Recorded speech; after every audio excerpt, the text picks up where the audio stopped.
thing you have to understand about this is that the deception goes all the way to the top. And when I say all the way to the top, you have to kind of get rid of the notion that the people at the very highest levels are working together.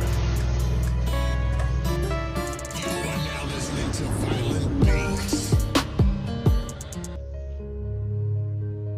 Why would they do this? Why are they trying to Violent Beats?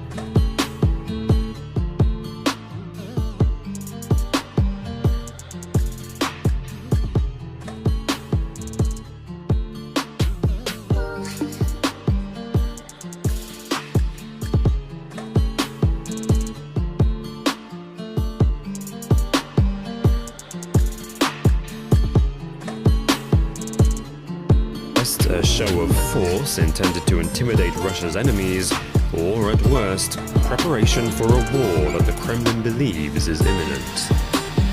Number 9. Nuclear armament. In 2010, Russia signed the New START agreement, which stated that both Russia and the USA agree to decrease their number of nuclear warheads and ballistic missiles by half by 2021.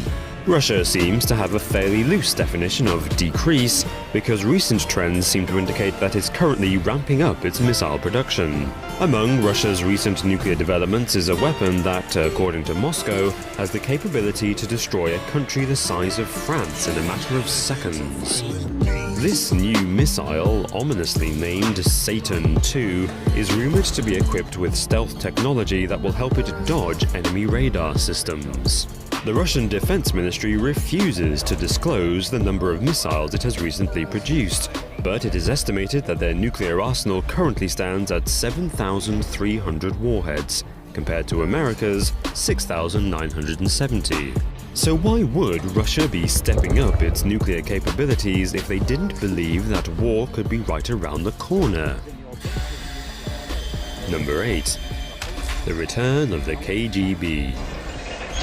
The KGB was the main security agency for the Soviet Union from 1954 until its dissolution in 1991. It was a military service which acted as internal security and secret police. It was also known for its corruption and brutality, with historians estimating that it was responsible for the deaths of millions of people deemed disloyal to the Soviet regime. In September, President Putin, an ex-KGB officer himself, announced his plans to overhaul the country's security services. He intends to merge the Foreign Intelligence Service with the Federal Security Service, which monitors domestic affairs, to make a new Ministry of State Security. The intention of this ministry is to seek out Russia's enemies in order to protect the country's national interests. Sound familiar? Well, according to Andrei Soldatov, reporter for Business Insider, this new ministry will be the KGB all over again. Number 7. Cyber attacks.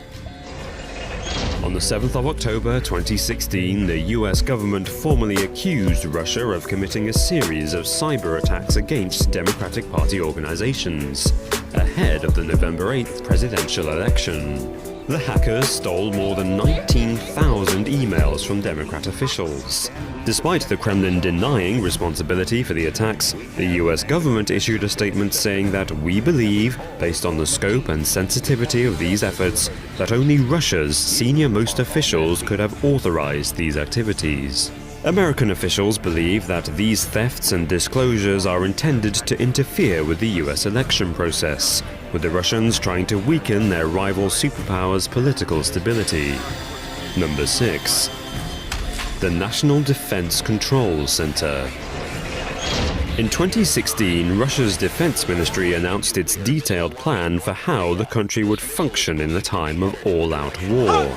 In a nutshell, these plans outlined that the defense ministry would pretty much take control of government offices, local administrations, and the police, effectively turning Russia into a military state.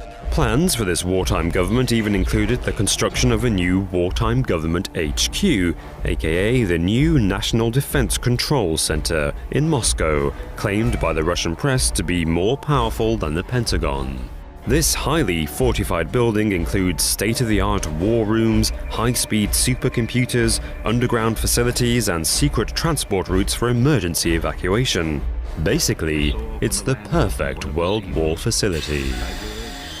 Number 5. Reformation of the 1st Guards Tank Army.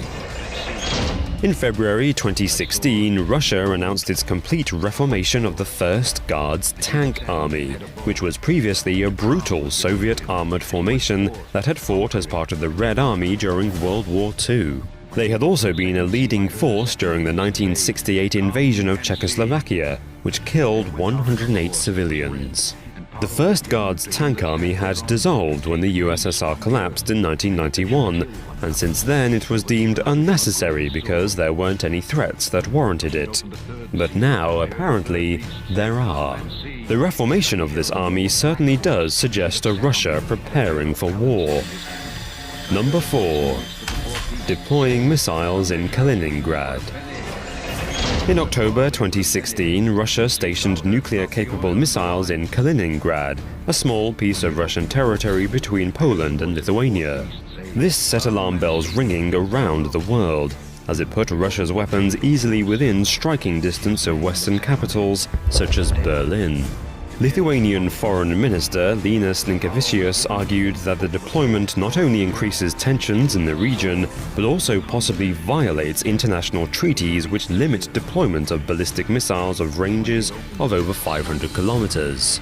Moscow defends the deployment as necessary retaliation to the US anti-missile shield being erected in Eastern Europe.